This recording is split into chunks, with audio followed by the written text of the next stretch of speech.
출애굽기 19장 1절서부터 12절까지의 말씀과 16절부터 19절까지의 말씀을 제가 교독하겠습니다. 이스라엘 자손이 애굽 땅을 떠난 지 3개월이 되던 날 그들이 시내 광야에 이르니라. 그들이 르비딤을 떠나 시내 광야에 이르러 그 광야에 장막을 치되 이스라엘이 거기 산 앞에 장막을 치니라. 모세가 하나님 앞에 올라가니 여호와께서 산에서 그를 불러 말씀하시되 너는 이같이 야곱의 집에 말하고 이스라엘 자손들에게 말하라. 내가 애굽 사람에게 어떻게 행하였음과 내가 어떻게 독수리 날개로 너희를 업어 내게로 인도하였음을 너희가 보았느니라. 세계가 다 내게 속하였나니 너희가 내 말을 잘 듣고 내 언약을 지키면 너희는 모든 민족 중에서 내 소유가 되겠고 너희가 내게 대하여 제사장 나라가 되며 거룩한 백성이 되리라. 너는 이 말을 이스라엘 자손에게 전할지니라. 모세가 내려와서 백성의 청어들을 불러 여호와께서 자기에게 명령하신 그 모든 말씀을 그들 앞에 진술하니 백성이 일제히 응답하여 이르되 여호와께서 명령하신 대로 우리가 다 행하리이다.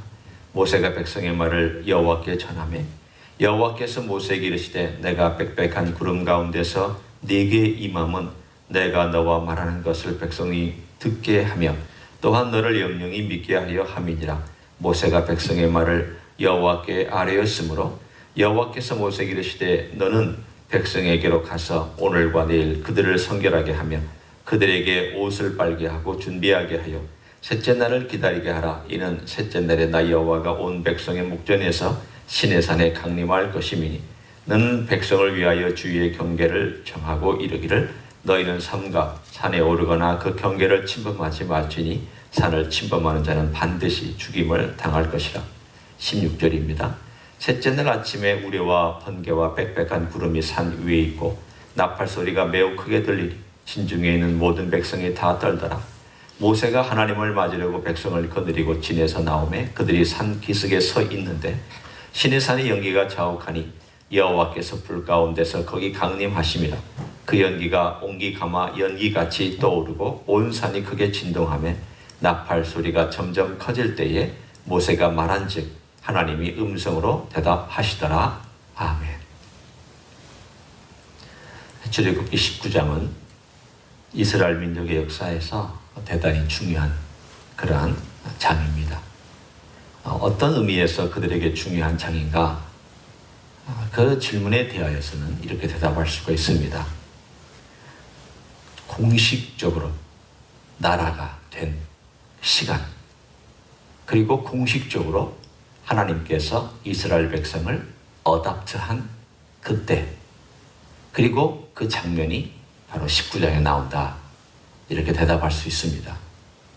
이 19장은 그들에게 있어서는 우리나라가 1948년에 대한민국이라고 하는 정부를 수립하고 대한민국이다, 헌법을 가졌다, 이제 우리는 독립국가다, 그리고 우리가 우리 스스로 정부를 구성해서 주권을 행사할 수 있다라고 한 1948년의 사건하고도 같은 것입니다. 45년이 우리나라에게 있어서 독립한 해라면 그들에게도 출애굽을 한 게 독립한 해고, 그리고 와서 3개월 후가 지난 다음 그들이 이제 정식으로 주권과 나라로서 서게 된 그때가 바로 19장입니다. 우리나라에도 45년에 독립을 했지만 48년에 정부를 가진 것과 같은 그러한 맥락에서 여러분이 이해하실 수가 있습니다. 아, 이때 하나님께서 공식적으로 너는 내 아들이다, 너는 내 딸이다, 이제 호적에 너의 이름을 올려서 우리 가문에 너는 자녀다라고 그렇게 말씀한 때가 바로 오늘 출애굽기 19장입니다. 그래서 하나님은 오늘 그 말씀을 이렇게 표현해 주셨습니다. 4절에 보면 내가 애굽 사람에게 어떻게 행하였음과 내가 어떻게 독수리 날개로 너희를 업어 내게로 인도하였음을 너희가 보았느니라. 하나님께서 독수리 날개로 업어서 너희를 여기까지 데려왔다. 이것은 일종의 상징이죠. 비유죠. 독수리 날개는 어떤 것을 의미하고 있을까요? 우리가 잘 알지만 절벽에다가 독수리가 알을 낳고 거기서 새끼를 구호한 다음 거기서부터 독수리 훈련을 시킵니다. 탁 하고 밀치면 어느 정도 날개짓을 할 수 있는 나이가 되는데 아직은 날지 못하는 새끼가 막 파닥파닥거리면서 공중에서 뚝뚝뚝 떨어집니다. 그때 그 어미가 그것을 보고 있다가 저 아래로 하강에서 내려가서 그 독수리 새끼를 날개로 탁 받은 다음에 다시 쭉 올라와서 다시 둥지에다가 내려놓습니다. 이런 훈련을 하면서 이 새끼를 독수리로, 진짜 독수리로 만드는 훈련을 합니다. 오늘 하나님께서 이 비유와 상징을 쓰신 것은 내 자식이다 라는 의미고 있습니다. 이건 내가 특별히 선택한, 그리고 내가 사랑하는 내 자식이다라는 표현도 있고, 동시에 이건 내 자식이기 때문에 내가 훈련하며 내가 애정을 키우고 백성으로 만드는, 독수리를 만드는 과정 속에 내가 훈련하고 있다라고 하는 의미도 동시에 들어 있습니다.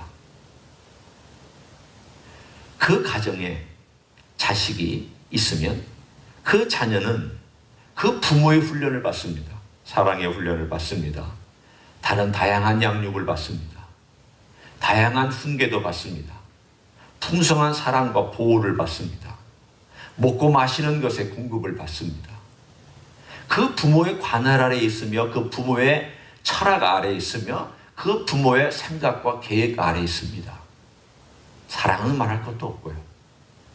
하나님께서 독수리 날개로 그들을 업어서 데려왔다라고 하는 것은 하나님의 계획, 하나님의 사랑, 하나님의 보호, 하나님께서 생각하신 그 뜻, 미래의 그들을 어떠한 존재로 만들며 어떻게 내가 그들을 위하여 일할 것인가 등등등의 상당히 많은 우리가 생각하지 못하는 아주 세밀한 내용까지도 이 한마디 표현 가운데 들어 있습니다. 넌 특별하다는 뜻입니다. 아주 심플하게 얘기하면 너는 내게 특별한 존재다. 온 세계 열방 가운데 내가 이렇게 특별하게 대우하는 민족이 있더냐. 하나님께서 선지자들을 통하여서 이스라엘 백성에게 나중에 말씀하실 때 늘 그렇게 말씀하셨습니다. 어느 민족 가운데 이런 기적을 행한 민족이 있더냐. 어느 민족 가운데 내가 이렇게 특별하게 사랑한 민족이 있더냐. 너희가 아니더냐.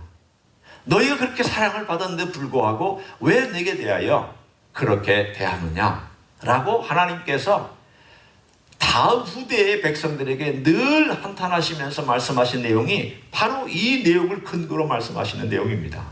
나는 너희를 데려왔다. 나는 너희를 업어서 데려왔고 나는 너희를 특별한 사랑으로 대우하였는데 너희는 왜 그러느냐? 왜 이 말씀을 하실까요? 오늘 여기에 그 근거가 되는 말씀이 그 다음에 바로 나오는 것을 볼 수가 있습니다. 5절을 한번 보시기를 바랍니다. 5절을 보시면 세계가 다 내게 속하였느니 그 다음에 뭐라고 말씀하십니까? 너희가 내 말을 잘 듣고 내 언약을 지키면 이렇게 말씀하셨습니다. 아, 여기 드디어 언약이라는 표현이 나오는구나. 아, 이 언약을 그럼 우리가 뭐라고 불러야 할까? 이 언약의 이름을 우리는 신의 산 언약이라고 얘기를 합니다. 혹은 모세의 언약이라고 얘기를 합니다. 언약은 많은 언약들이 있었습니다. 우리가 창세기를 보면서 첫 번째 우리가 보았던 언약이 아브라함의 언약입니다. 아브라함 언약은 하나님께서 일방적으로 아브라함을 축복해 주시겠다. 내가 민족 삼아 여러 민족을 너로 통해 나오게 하겠다. 너가 복의 근원이 되게 하겠다. 그리고 나서 오늘 여기에 출애굽기에는 모세의 언약이 나옵니다. 신의 산 언약이 나옵니다. 그런데 이 신의 산 언약은 조건이 있습니다. 어떤 조건이 있는가 하면 5절에 말씀한 것처럼 너희가 내 말을 잘 듣고 내 언약을 지키면 이라는 조건이 있습니다. 그런데 이스라엘 역사가 어땠을까요? 우리가 아는 이스라엘 역사를 쭉 보면 사사기로 들어가자마자 하나님 배반합니다. 하나님께서 사사를 보내서 끊임없이 그들을 구원하고 사랑을 얘기하지만 점점 그들의 타락은 도가 깊어만 가고 결국은 나중에 다윗 왕 때 와서야 그들이 영적으로 하나님을 향하여 예배하기 시작하고 성소에서 하나님의 이름을 부르고 드디어 솔로몬 때에 한 성전을 완성해서 정점에 이르다가 갑자기 솔로몬이 범죄함으로 인해서 다시 뚝 떨어지기 시작합니다. 그리고 나라가 갈립니다. 북쪽은 선한 왕이 아무도 없습니다. 남쪽은 한 5명? 그리고 만약에 처음부터 끝까지 그래도 실수하지 아니하고 지나간 사람이 있다고 한다면 다윗을 빼고 한 2명? 많게는 6명, 8명? 그러나 대부분의 왕들은 또 타락한 길을 걸어갑니다. 우상숭배는 계속 많아졌습니다. 어느 때까지 이것이 이루어졌는가?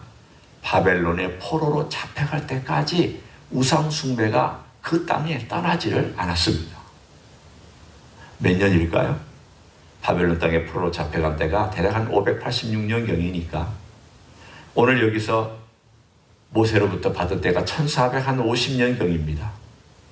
그러면 대략 잡아서 한 900년에서 1000년 동안 하나님께 충성하지 않았습니다. 하나님께서 1000년을 기다리신 겁니다. 그 오랜 시간 동안에 이제나 저제나 내게 돌아올까? 이제나 저제나 이 자식이 내게 내 마음을 알까? 이제나 저제나 내가 이들에게 준 이 의미를 깨달을 수 있을까? 그래서 하나님은 모세를 통하여서 율법을 주시고 모세를 통하여서 언약을 맺으시고 그 다음 선지자 사사를 통하시고 선지자를 통하여서 또는 왕을 통하여서 무수히 많은 하나님의 음성을 들려주고 깨우쳐 주셨지만 이제나 저제나 기다리는 하나님의 마음에 대못질을 하고 돌아오지 아니한 그들이 바벨론 땅에 포로로 잡혀가서야 그때서야 그들이 바벨론 강가에서 수금을 걸어놓고 눈물 흘리면서 우리가 왜 그랬던 거 우리가 왜 그랬던 거 크게 매를 맞고 나서야 그들은 하나님 아버지 앞에 그들이 잘못했다는 것을 깨닫기 시작을 했습니다. 참 인간은 어리석죠. 왜 하나님께서 사랑으로 그리고 부드럽게 말씀하실 때는 안 듣다가 그렇게 1000년 동안 안 듣다가 그렇게 심한 아주 심각하게 매를 맞고 나라를 다 잃어버리고 뿔뿔이 흩어지고 10지파는 아수르의 망에서 아예 돌아오지도 못하고 2지파는 나중에 70년 만에 돌아와서 겨우 조그만한 나라도 아니죠. 주권이 없었으니까 그런 조그만한 민족을 이루어서 겨우 버티다가 예수님 오실 때까지 그렇게 온 그런 조그만한 민족으로 전락하게 되었는가? 어디 문제가 있었을까요? 하나님이 문제였을까요? 아닙니다. 하나님은 계속 독수리 날개로 그들을 훈련했지만 그들을 배려했지만 그들이 돌아오지 아니하고 내 말을 잘 듣고 내 언약을 지키면 이란 이 메시지에 대하여 그들은 분명히 대답하기를 8절에 그들은 맹세했습니다. 뭐라고 했느냐? 백성이 일제히 응답하여 이르되 여호와께서 명령하신 대로 우리가 다 행하리이다. 다 행하리이다. 그렇게 말을 해놓고는 뒤돌아서면 불평하고 뒤돌아서면 물 없다 그러고 뒤돌아서면 음식 없다 그러고 뒤돌아서면 힘들다 그러고 뒤돌아서면 모세 리더십에 대하여 반항하고 뒤돌아서면 하나님께 대하여 반항하고 자기 하고 싶은 대로 살았던 모세가 살았을 때도 그랬습니다. 오늘 그러나 하나님께서 19장은 우리들에게 이런 메시지를 전달해 줍니다. 그럼에도 불구하고 하나님께서 얼마나 오래 참으시느냐. 참 우리는 이스라엘 역사가 1948년에 독립되지 않았다면 하나님이 얼마나 이스라엘을 사랑하시는지를 모를 뻔했습니다. 왜냐하면 1948년 이전에는 이스라엘 나라도 없었고 민족은 흩어져서 세계를 돌아다니는 것은 사람들이 알고는 있었지만 나라가 없었습니다. 그런데 우리 대한민국하고 똑같이 1948년에 유대라는 나라가 이스라엘 나라가 건국이 됐습니다. 그때에서 사람들이 조금씩 관심을 갖기 시작했습니다. 그로부터 약 72년이 지났습니다. 그리고 난 다음에 우리는 다시 새롭게 눈으로 봅니다. 하나님께서 1000년 동안 이스라엘 민족을 오래 기다렸는데 사실은 예수님 오실 때까지 따지면 1400~500년 동안 하나님께서 기다렸다가 그들이 다시 멸망하고 이제 2000년이 지난 다음 하나님께서 이스라엘 민족을 다시 회복시키는 가운데 있는 이 모습을 보면서 하나님 대단하시다. 이 역사를 일으키시고 역사를 운행하시는 하나님의 그 솜씨가 참 대단하시다. 만약 우리가 이 글만 읽고 이 글만 가지고 본다면 하나님이 그러셨지. 하나님이 만약에 1948년 이전이었다면 하나님께서 그렇게 했는데 그들이 말을 안 듣고 그들이 언약을 안 지키니까 그들이 망해버렸고 이제는 소망이 없지. 그리고 끝! 했었을 거예요. 그러나 1948년 이후로 나라를 이루고 이들이 부강하게 되는 이 모습의 과정을 보면서 혹시 하나님께서 다시금 일하시는 거 아닐까? 혹시 하나님께서 이스라엘 민족을 위하여 다시 역사하시는 것이 아닌가? 사람들이 관심을 갖고 보기 시작을 했습니다. 저는 그렇게 믿고 있습니다. 하나님은 이스라엘 민족을 잊으신 적이 없습니다. 그 사랑은 떠나지 않습니다. 부모와 자식을 사랑하는 그 마음, 비록 떨어져 있어도 시간의 간격이 있어도 변하지 않습니다. 시간의 어떤 흐름 속에서 부모는, 심지어 인간의 부모는 사랑이 식어질 수도 있고 관심이 멀어질 수도 있고 능력이 부족해질 수도 있지만 하나님은 사랑이 식지도 아니하며 하나님께서 행하시는 그 능력은 식지 아니하며 줄지 아니합니다. 하나님은 시간의 문제를 떠나서 역사하시는 분이기 때문입니다. 인간의 조건을 떠나서도 역사하시는 하나님이기 때문입니다. 그들이 불순종했을 때는 능력도 잃어버렸고 기능도 잃어버렸고 산산조각 나서 흩어졌습니다. 하나님께서 때가 되어서 예수님을 보내서 인류를 위하여 일하셨던 것과 같이 때가 되자 다시 이스라엘 민족을 또 불러서 회복시켜 주시는 그 약속을 이루어 가시는 것을 우리는 볼 수 있습니다. 오늘 하나님께서 이스라엘의 전 역사에 나라를 이루셨고 그 나라의 민족을 이루셨고 공식적으로 민족이라고 선언해 주신 이 언약에 놀라운 사건이 있게 된 그 이후로부터 지금까지도 3500년 동안 하나님은 끊임없이 역사하고 있다는 것을 우리들에게 명확하게 말씀하고 있습니다. 그러면 이제 우리에게 돌아와 봅니다. 하나님은 우리를 어떻게 대하실까요? 나를 어떻게 대하실까요? 우리 교회를 어떻게 대하실까요? 교회가 훌륭해서 하나님이 사랑하시는가요? 교회가 멋있어서 하나님이 사랑하시는가요? 아닙니다.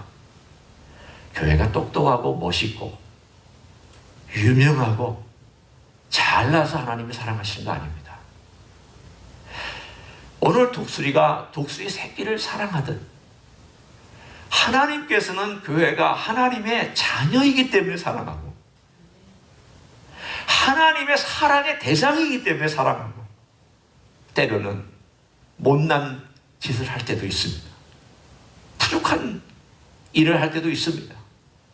그런 하나님께서 그 교회를 때로는 징계도 하셨다가 훈련도 하셨다가 절벽에서 툭 떨어뜨려서 그냥 날개짓하며 죽는다고 떨어지는 그 독수리 새끼를 쫙 하고 내려가서 탁 받아서 다시 또 올려놓으셨다가 이런 훈련의 과정을 통하여서 진짜 멋있는 독수리를 만들어 가시는 과정 속에 하나님의 사랑과 훈련과 배려와 능력과 지혜와 그분의 모든 인도함 속에서 교회들을 그렇게 인도하고 계십니다.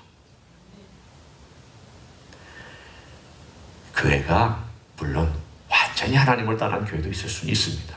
그러나 교회 보면 약하고 부족한 점이 많지만 하나님께서 이 모양 저 모양으로 은혜로 붙들어 주시기도 하고 쓰시기도 하고 그 교회 안에 기도하는 사람을 일으키시도 하면서 그 교회를 사용하시잖아요. 이제 우리는 연약해져 있습니다. 한편으로는 모이지 못하기 때문에 얼마나 우리가 연약해져 있을까? 우리는 과연 이 과정 속에서 교회가 더 강해져 있을까? 아니면 연약해져 있을까? 우리의 개인적인 영성은 하나님 아버지 앞에서 더 민감해져 있을까? 아니면 둔감해져 있을까? 저희는 잘 알지 못합니다. 시간이 지난 다음 우리가 모여보면 알겠죠.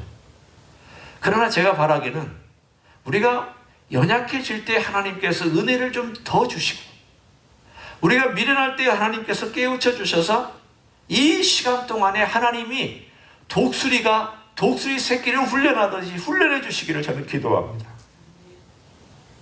우리의 신앙도 훈련하고, 우리의 인격도 훈련하고, 우리의 관계도 훈련하고, 우리의 말씀을 보는 눈도 훈련하고, 기도하는 법도 훈련하고, 시간이 많을 때 어떻게 시간을 쪼개서 잘 쓰고 있는지에 대한 타임 매니지먼트 할 수 있는 시간 관리도 훈련하고, 이 모든 것들을 하나님께서 독수리 새끼를 훈련하듯 우리를 좀 훈련해 주시길 위하여 기도합니다. 하나님께서 이 기간 동안 너희를 내가 독수리로 만들기 위하여, 내가 하나님 백성 만들기 위하여 내가 너를 훈련하는 기간으로 삼았으니, 이 훈련의 기간 동안 내 훈련을 잘 받고 나중에 되어서 넓은 활공을, 저 창공을 활공하며 올라가기도 하고 내려가기도 하고, 역경이 있을 때는 더 높이 올라가고, 바람이 불어볼 때는 더 멀리 나가고, 높이 볼 때는 더 높이 올라가는 그러한 독수리의 훈련이 오늘 하나님께서 사랑하는 교회에, 그리고 사랑하는 성도들에게 있을 줄로 믿습니다. 왜냐하면 그것은 하나님께서 친히 이스라엘 민족이 있는 그 산에 강림하셨던 것과 같이 하나님은 예수 그리스도를 통해서 우리에게 강림해 주셨기 때문입니다. 옛날에는 하나님이 엄청나게 두려운 분으로 강림하셨습니다. 여기 나와 있는 내용들을 보면 우레, 번개, 빽빽한 구름, 나팔 소리, 그래서 백성들이 떨었다고 되어 있습니다. 예수님이 오실 때에는 사람들이 떨었을까요? 아니요. 아무도 안 떨었습니다. 아무도 예수님 보고 두려워하지 않았습니다. 아기로 오신 예수님 보고 떨었다는 사람이 어디 있습니까? 아기로 오신 예수님 보고 무서워서 벌벌 떨었다는 사람 아무도 없습니다. 동방박사는 와서 경배했지만 떨지는 않았습니다. 목자들도 와서 경배했지만 떨지 않았습니다. 요셉과 마리아가 아기를 안고 보듬고 있었지만 떨지 않았습니다. 어떻게 이렇게 신비롭게 오셨을까요? 아니, 이렇게 멋있게 스펙테클하게 왔으면 사람들이 벌벌벌 떨면서 난리쳤을 텐데. 그런데 여러분 보십시오. 이렇게 하나님께서 엄중한 모습으로 왔는데도 불구하고, 보여주셨고 들려주시는데도 불구하고 이스라엘 백성 성공했나요? 성공하지 못했나요? 성공 못했습니다. 예수님 아주 약한 아기로 오셨습니다. 강림하셨습니다. 똑같은 단어입니다. 강림하셨습니다. 아무 두려워하지 아니하는 아주 연약한 아기로 하나님께서 이 땅에 강림하셨습니다. 어떻게 되셨나요? 예수님 성공했잖아요.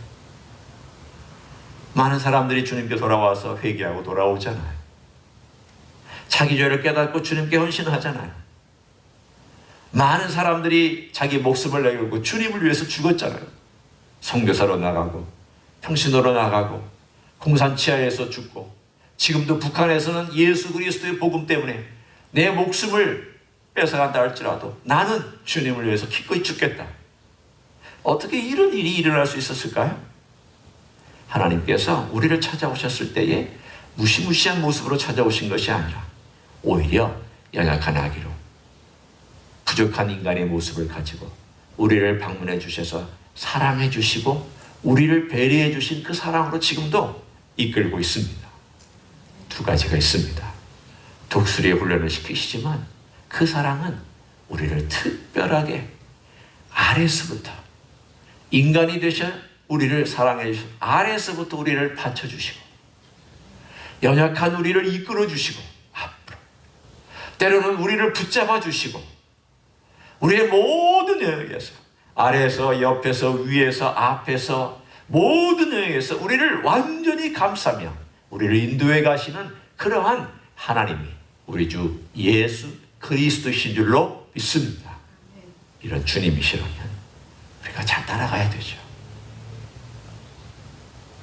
이런 주님이시라면 우리가 우리의 마음을 들여서 주님이 이렇게까지 우리를 찾아오셨구나, 하나님이 이렇게까지 낮추셨구나, 과거의 시내산의 엄청난 영광의 하나님이 이렇게 낮추시기까지 우리를 찾아오셨다면 우리는 어떻게 주님을 따라가야 할까? 오늘 본문에 있는 내용 그대로예요. 너희가 내 말을 잘 듣고, 우리가 이거예요. 내 말을 잘 듣고 내 언약을 지켜라. 내가 이만큼 하지 않았느냐? 내가 다 주지 않았느냐? 내가 다 하지 않았느냐? 내가 할 수 있는, 내가 하나님으로서 너에게 할 수 있는 걸 다 주지 않았느냐? 너의 반응을 내게 보여.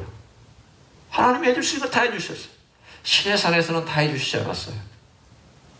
그러나 예수님은 다 해주셨어요. 거기까지 해주셨다면 우리는 어떻게 해야 할까? 오늘의 저의 질문입니다. 우리 예수님이 다 해주셨다면 나는 예수님께 어떻게 해야 할까? 이 질문 앞에 우리가 이 기간 동안에 우리 주님께 부지런히 답하면서 주님 앞에 내 사랑을 드리고 내 삶을 드리는 귀한 하루하루가 되시기를 우리 주 예수 그리스도의 이름으로 간절히 축원합니다. 기도하시겠습니다. 제가 기도하고 마칩니다. 하나님 아버지 감사합니다. 하나님께서 인간을 사랑하셔서 이스라엘 백성을 사랑하셔서 시내산에 강림하셨습니다. 놀라운 모습으로 강림하셨습니다. 엄중한 모습으로 강림하셨습니다. 빽빽한 구름과 우레와 번개로 엄청난 나팔 소리로 강림하셨습니다. 백성들은 무서워 떨었습니다. 그러나 이런 놀라운 하나님께서 이제는 예수님이 되셔서 우리 하나님의 놀라운 스펙타클한 모습보다는 연약한 아기로 인간의 모습으로 엄마의 젖을 빨고 기어다니고 그리고 두 발로 서서 걸으시다가 30세가 되어서 백성을 향하여 나타나시고 인류를 향하여 나타나신 그러한 인간으로서 이 땅에 오신 하나님 감사를 드립니다. 영광을 감추시고 우리 곁에 오신 하나님 감사합니다. 위험을 감추시고 오신 하나님 감사합니다. 사랑을 주시기 위하여 기꺼이 우리 곁에 오셔서 우리를 받쳐주시기까지 하시고 우리를 죽음에서 이끌어 주시기까지 하시고 죄에서부터 우리를 끌어내시기까지 하신 것을 감사합니다. 예수 안에 있는 자는 이러한 놀라운 축복 주신 것 감사합니다. 예수 안에 세워진 그리고 예수님의 피로 세워진 이 교회를 인하여서 감사를 드립니다. 주여 우리가 이제는 주의 말씀을 잘 듣고 이 언약을 지키기를 원합니다. 예수의 말씀을 듣고 그 음성대로 따라가기를 원합니다. 이 어려운 때에 주님의 음성을 잘 들을 수 있도록 귀를 열어주시기를 원합니다.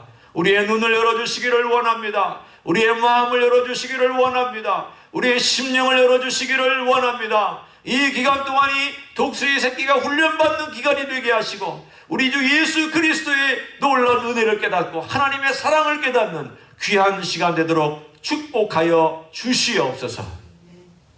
이제는 우리 구주 예수 그리스도의 은혜와 하나님 아버지의 극진하신 사랑과 성령 하나님 교통하심의 역사가 귀한 사랑, 다 주신 사랑, 이 귀한 사랑을 받고 우리가 이제는 어떻게 살아야 할까?